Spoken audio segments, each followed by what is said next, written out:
또 내란 특검도 바쁩니다. 내란 특검은 이제 불법 계엄 당시에 언론사 단전 단수를 지시한 의혹을 받고 있는 이상민 전 행정안전부 장관에 대해서 사전 구속영장을 청구하기로 했다고 하는데 사실 그 삼성동에서 모였던 그 계엄 바로 다음 날 모였던 그 안가 회동 의혹 관련자 중에서는 처음으로 구속영장이 청구되는 건데 뭐 나올까요? 영장이? 그러니까 이분과 관련해서는 CCTV로 그동안 주장했던 것에 대한 주장이 탄핵당한 거잖아요. 거짓말했다라는 것이 드러난 거잖아요. 그리고 우리가 알지 못하는 뭔가 또 다른 혐의가 있는 것 같고. 그렇죠. 현금 따발도 막 발견됐다는 얘기도 그렇죠. 있고. 네. 이제 그런 것들을 종합적으로 봤을 때는 좀 구속수사의 필요성이 있다라고 생각한 것이 아닌가 그런 생각이 드는데 이 부분을 우리 장승기 기자님이 취재를 하셔가지고 이 숨겨진 다른 혐의가 무엇인지 알려주시기 바랍니다. 네, 노력하겠습니다. 혹시 안가회동 중에서 이 중에서 지금 그 저기 국무회의에 참석을 해가지고 유력하게 이게 뭐 쪽지든 지시도 받아가지고 이렇게 한 사람은 이상민이잖아요. 제가 보기에는 그러니까 이상민은 지금 안가회동이 아니라 그 국무회에서 받은 지시 단전 단수를 이행한 이게 지금 주요 혐의일 텐데. 아마 수사는 그거에 더해서 안가회동 쪽으로 좀 집중될 것 같아요. 제가 보니까. 그래서 제가 보기에는 이상민을 계기로 해가지고 그다음에 박성재, 그다음에 김주현 이런 식으로 지금 확대될 것이다. 이미 수사는 했고요. 제가 말하는 거는 구속이 그쪽으로 영장이 계속 나오지 않을까 저는 그렇게 봐야 되니까. 그러니까 사실 그 사람들이 모여서 그날 밤에 무슨 얘기를 했는지 어제 고생했다 이렇게 하진 않았을 테니까 이게 뭐 추가적인 계엄을 못 도모했냐 뭐 이런 얘기도 있고 또 이 불법적인 비상계엄 이거 법률적으로 우리가 어떻게 대응해야 되느냐 그거 했겠죠. 뭐 했겠어요. 안 보였겠어요. 그러니까 다 법조인이고요. 전부 다 4명이 다. 그 3명은 검찰 출신, 1명은 판사 출신이고 법률비서관도 그 자리에 있었다라는 거잖아요. 그러면 이거는 법 얘기를 뭐 했겠죠. 신세한탄을 한 게 아니라. 그러니까요. 그럼 그날 밤도 그렇고 그날 뭐 삼청도 안가 회동 있었다는 것도 너무너무 스트레스를 많이 받으셨을 텐데. 저도 그래요. 그러니까요. 모두가 그래서 그날 밤 생생하잖아요. 우리 모두. 그래서 법원이 윤석열 전 대통령의 손해배상을 청구한 뭐 시민들에게 1인당 10만 원을 배상해야 한다고 판정을 했습니다.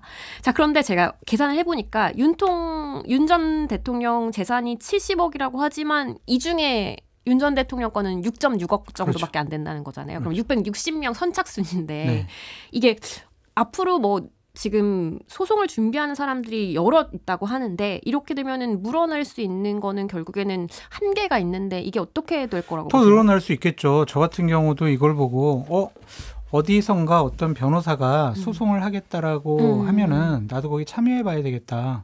저 목 디스크 때문에 지금까지 엄청나게 석 달째 고생하고 있거든요. 계엄날 생기신 거구나. 그때가 누적돼가지고 이제 터진 거라고 보여지는데 김준일 평론가님도 마찬가지고요. 저도 소송에 참여하고 싶다 그런 생각이 들고 이거 보면서 김건희 여사가 윤석열 전 대통령을 버릴 수 있겠구나. 같이 있다가는 본인 재산도 막 다 뺏길 거 아니에요. 그래서 이 두 부부가 온전하지 못하겠구나. 경제 공동체가 아닌 거예요? 지금은 경제 공동체인데 경제 공동체가 아니라는 것을 보여주기 위해서 다른 조치를 김건희 씨가 강구하고 있어서 면회도 안 가는 것이 아닌가. 정 떼려고. 그런 것이 아닌가라는 생각도 듭니다. 아유, 뭐 정 떼려고요? 네. 아유, 그런가요? 아니, 그러니까 그 사랑의 방향 짝대기는 제가 보기에는 한 방향이에요. 일방적이지 뭘 한 방향이에요. 아니 그러니까 이미 뭐 정 떼려고 안 가고 그런 차원은 아닌 것 같다고. 아니, 제가 이미 정 떨어졌어요. 아니, 부부 사이는 모르니까 저희가 함부로 얘기할 거 아니 어떻게 면회를 안 가요? 나 아프다고 그러는데 안 그래요? 김건희 씨도 아프대잖아요. 아니 그래도 그렇죠. 본인 병원에 입원했을 때는 매일 면회 가고 헬처도 해줬는데 적어도 한 번은 갔었어야죠. 근데 안 갔잖아요. 그럼 뭐겠어요. 그러니까 두 분의 뭐 부부 사이는 두 분이 알아서 하시는 걸로 하고 특검 수사는 좀 철저히 받으셨으면 좋겠고 이제 국회로 가보겠습니다. 국회도 사실 큰일이 있었습니다. 어제 홍준표 전 대구시장이 페이스북에 대선 경선 당시에 윤석열 후보 당선을 위해서 신천지가 개입했다는 의혹을 얘기하면서 본인이 이만희 씨를 직접 만났는데 그때 10만 명을 책임 당원으로 가입을 시켜서 윤 전 대통령을 도왔다. 당시 후보로 만들기 위해 밀어줬다. 막 이런 얘기를 했다는데 아니 도대체 이만희 씨는 홍 전 시장은 왜 만난 걸까요? 대구시장이니까 만났겠죠. 신천지가 대구에 거기에 이제 본부가 있고. 네. 그러니까 뭐 만났겠죠. 그리고 이건 추측인데 홍준표 시장도 다음번에 나 전당대회 나가야 되는데 야 저번에 윤석열 당선시키는 거 보니까 신천지가 결속력이 있구나. 이들을 잡으면 나도 될 수 있겠구나. 그런 정치적인 욕심도 정말 조금은 있지 않았을까. 화내려 하는 거 플러스 탐색. 한번 잘 보여가지고 좀 그럴 가능성도 있지 않을까. 저희 추측이고요. 국민의힘 선거와 관련해서 그것이 이제 대선 후보 경선이든 본선이든 특정한 종교단체가 좀 개입했던 흔적들은 있어요.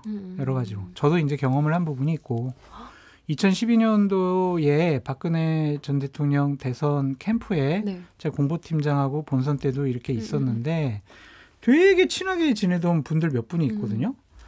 나중에 알고 보니까 그분들이 신천지 교인이더라고요. 그래가지고 제가 그 사무실에도 놀러 가고 그때는 몰랐어요. 신천지 교인인지. 근데 나중에 알고 보니까 그랬어요. 그래서 제가 그다음부터는 제가 차단하고 연락을 안 했는데 그렇게 저희 공식적인 캠프 사무실이 있던 곳 2층 위에 사무실을 얻어놓고 거기서 활동을 했더라고요. 어머머머. 제가 거기 놀러 가기도 했으니까 이거는 뭐. 그래서 그냥 이게 소문만은 아니겠구나. 그러니까 10만 명이라는 것은 좀 과대포장될 수도 전환기 있지만. 씨도 그렇고 신천지도 그렇고 10만 명이 기본빵인 것 같아요. 그러니까 이율곡 선생님 때문에 이제 이렇게 된 것 10만 같은데. 명. 어느 정도 좀 신빙성은 있어 보인다. 근데 이걸 밝혀내기는 좀 어렵지 않을까. 당원들 다 전수조사해가지고 당신 신천지 교인이지.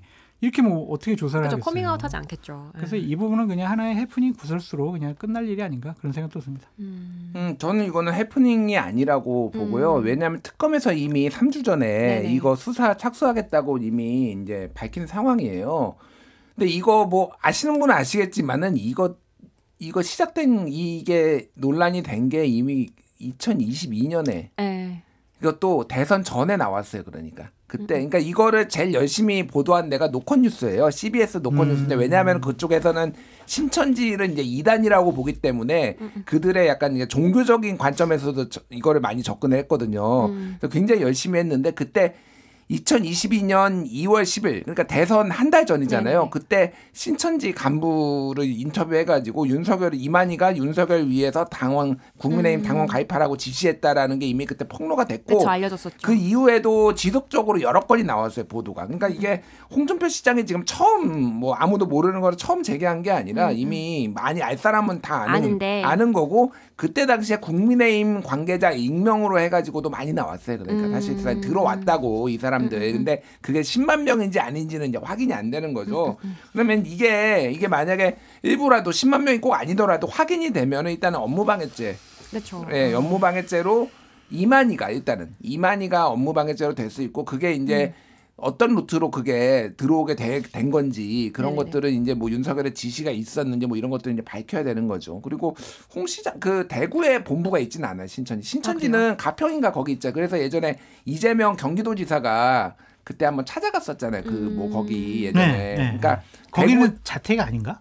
아니 무슨 본부 같은데 거기가 맞고 대구는 근데 신천지 교도가 굉장히 많아요. 그래요. 무슨 코로나 때도 대구에 무슨 아파트 막 이런 거 있었잖아요. 신천지 여기에서부터 시작돼가지고 엄청 공격받고 그랬잖아요. 그래서 신천지 본부는 과천에 있다고 합니다. 과천. 그러니까 경기도에 있어요. 경기도에 있고. 별장이네요. 그럼 별장 여기. 뭐 약간 그런 상황이에요. 그래서 이거는 수사를 특검에서 지금 들여다보고 있기 때문에 홍 시장의 요게 더 구체적으로 증거로 채택될지는 아직은 모르겠어요. 왜냐하면 이게 언론 보도로 다 나온 얘기 수준이거든요. 지금까지는. 근데 본인이 직접 만났다고 하시니까. 근데 이제 국민의힘 측에서는 오늘 비대위 끝나고 최수진 수석 대변인이 신천지가 가입했다는 증거는 없다라고 이제 기자들한테 얘기를 했다고 하는데. 거기다 그럼 신천지 이렇게 쓰겠어요? 당원 가입 거기에. 그렇죠. 그 증거는 없겠죠. 증거는 없는데 이제 민주당 쪽에서는 이게 내란 정당이라던가 아니면 이제 정당 해산 요런 근거 중에 중에 하나로 사용할 수도 있는 듯한 그런 제스처를 취하고 있는 게 오늘 아침에 김병기 원내대표가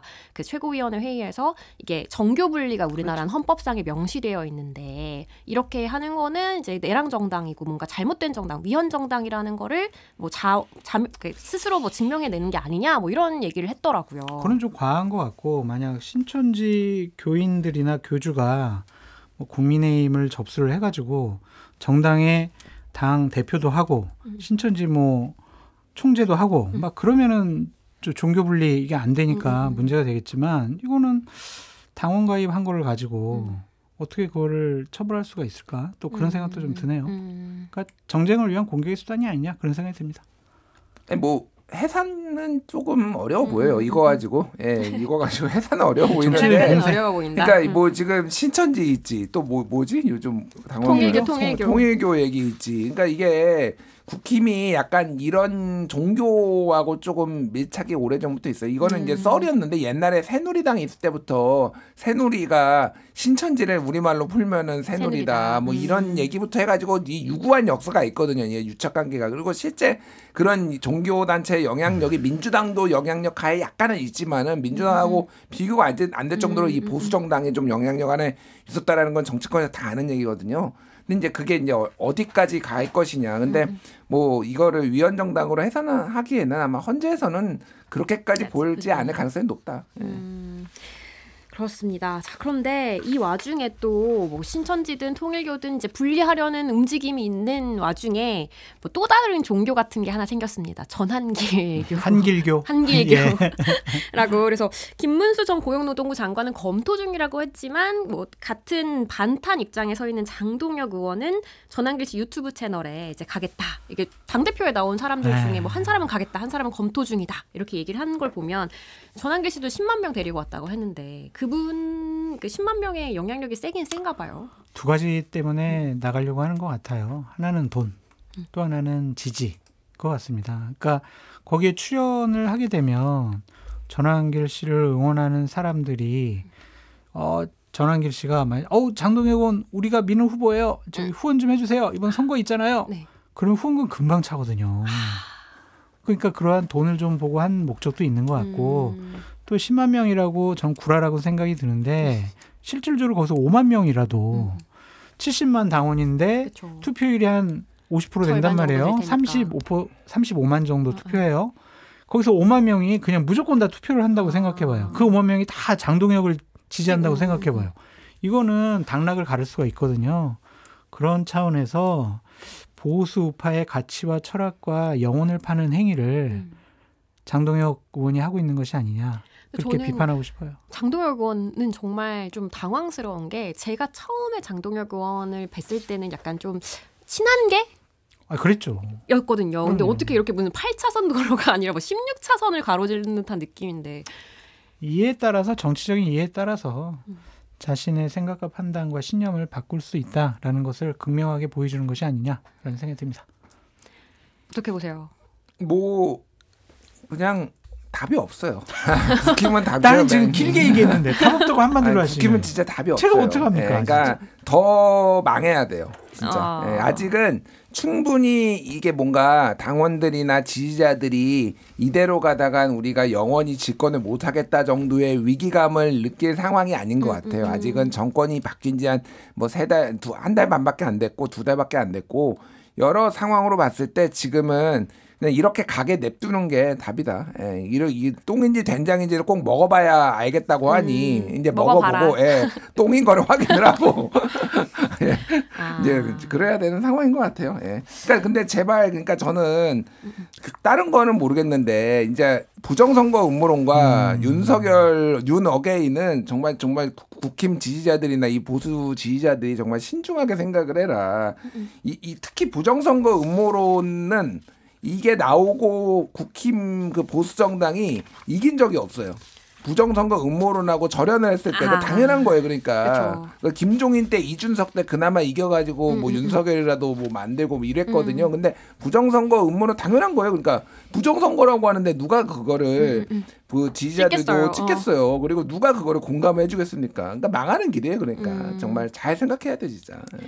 그러니까요. 부정선거 얘기는 좀 그만 나왔으면 좋겠는데 뭐 전한길 씨가 뭐 찬길 반길? 네. 이렇게 국민의힘 경선이 번지는 것 같은데 근데 이런 와중에 네. 리얼미터 여론조사가 나왔는데 국민의힘 지지율은 전주보다 1.6%포인트가 상승을 했습니다. 네. 자, 리얼미터가 에너지경제신문 의뢰로 지난 21일에서 25일 실시한 건데요. 그러니까 24일에서 25일이에요. 정당 지지율은. 그래서 국민의힘은 29%. 그래서 지난주보다 1.6%포인트 사실상 오차범위 내에서 상승했기 때문에 큰 차이라고 보기는 어렵지만 조금 올랐고 더불어민주당은 지난주와 동일한 50.8%를 기록을 했는데요. 그 국민의힘 지지율이 또 살짝 오른다고 또 약간 또 착각에 빠질 수도 있을 것 같은데. 그렇죠. 그냥 뭐 1.6%뭐 오차범위 아니니까 뭐 이게 큰 의미가 없어 보인다. 그런 생각이 들고 네. 29% 기록했잖아요. 이거 가지고 선거 못 이겨요. 모든 선거 나고 다 져요. 그렇죠. 29%면. 네, 그래서 뭐 1.6% 올랐다고 우리가 결속을 하고 단합을 하고 뭉치니까 올랐네. 뭐 이렇게 국민의힘에 있는 지도부가 착각하지 않았으면 좋겠습니다. 그러면 어떻게 보세요? 29% 정도의 지지율은 뭐 합당하다고 보세요? 아니 그러니까 뭐 우리 장세기 기자님이 여론조사 전문가시니까 더 잘하실 텐데 ARS 조사 같은 경우에는 이제 정치에 관심이 많은 뭐 소위 말하는 고관여층이 이제 응답을 하다 보니까 민주당 지지율도 높고 국힘 지지율도 높고 이렇게 나오는 거잖아요. 근데 MBS 전국 지표조사 지난주 나온 거면 17이잖아요. 그렇죠. 그 2주 전에는 19였거든요. 19에서 17. 아직 바닥을 안 봤어요. 제가 보기엔 더 떨어질 거거든요. 저는 더 떨어질 거라고 봅니다. 예, 더 떨어질 거라고 보기 때문에 어디까지 이제 뭐 이런 거 가지고 뭐 그러면은 좋아하면은 올랐으니까 우리 이대로 가면 되겠다. 뭐 그러면 이제 지방선거 불보듯 뻔한 거죠. 국힘은 어쨌든 뭐가 됐든 빨리 당대표가 나오고 그 길로 한번 아까 얘기했 똥인지 된장인지 한번 먹으러 가봐야 돼요. 그 다음에 지방선거 끝나고 선거 치료 좀 받고 이제 그 다음에 뭔가 가능성이 생긴다. 예. 근데 이제 김문수 당대표 될 걸로 거의 보이잖아요. 여론조사 보면 그렇죠. 그렇죠. 그러면 똥인 거를 아주 크게 한 입을 베어 물고 끝날 수밖에 없는 그러니까 그런 상황이거든요. 암울해요. 김주일 평론가님 말씀하신 것처럼 국민의힘이 답이 없다라는 게 지금 송원석 비대위원장 겸 원내대표가 기본적으로 내란을 뭐 동조했다. 윤석열 전 대통령을 방어하는데 관접해서 뭐 여러 가지 뭐 일들을 했다. 그런 사람이잖아요. 그런 사람이 지도부이기 때문에 국민의힘이 쇄신과 개혁은 불가능한 거죠. 그렇습니다. 국힘 상황 계속 지켜보시기로 하시고요. 자세한 내용은 중앙선거 여론조사 심의위원회 홈페이지를 참조하면 되겠습니다. 그리고 지금 당대표 선거가 한 군데서 더 치러지고 있기 때문에 요 얘기까지 해야 될 것 같아요. 네. 민주당 어제 정청래 박찬대 두 후보가 이제 두 번째 TV 토론을 했는데 뭐 잘 맞는 국민의힘 당대표가 누구냐? 근데 둘 분 다 없다. 이렇게 얘기를 했고 그다음에 처음에는 박찬대 후보 같은 경우는 조금 더 협치나 이런 부분에 방점을 줬던 것 같은데 이제는 내랑 척결이 우선이다. 약간 이런 느낌이어서 약간 정청래 후보가 아젠다를 좀 가지고 온 것 같은 그런 느낌이 있어요. 뭐 60대 초반 충청이나 영남에서 정청래 후보 받았고 이제 37 정도 나왔으니까 25% 26% 이 정도 포인트 차가거든요. 그러니까 뒤집기가 쉽지는 않을 것 같은데 다만 이제 그 강선우 후보자에 대한 어떤 입장 표명으로 이재명 정권의 성공을 원하는 뭐 그런 이제 박찬대 이미지 그리고 뭐 이제 뭐 명심을 더 잘 이해하는 근데 또 민주당 열성 지지자들은 그렇게 또 안 보더라고요. 또 김어준의 뉴스 공장이나 이런 데에서는 박찬대 욕으로 도배가 뭐 돼 있는 상황이에요. 그래서 이거는 좀 아무래도 쉽지는 않겠다. 근데 그런 것 같아요. 그러니까 민주당 쪽에 모 의원분은 이제 얘기를 들었는데 이게 초반에 이재명 대통령이 굉장히 중도와 보수를 포용하는 쪽으로 이렇게 갔잖아요. 이게 약간의 나비 효과가 있는 것 같아요. 그러니까 이게 뭐냐면은 그게 아니라 조금 더 선명성을 만약에 대통령이 했으면은 그냥 당은 지지자들도 조금 보완적으로. 예. 그런데 지금은 대통령이 이렇게 포용적으로 가니까.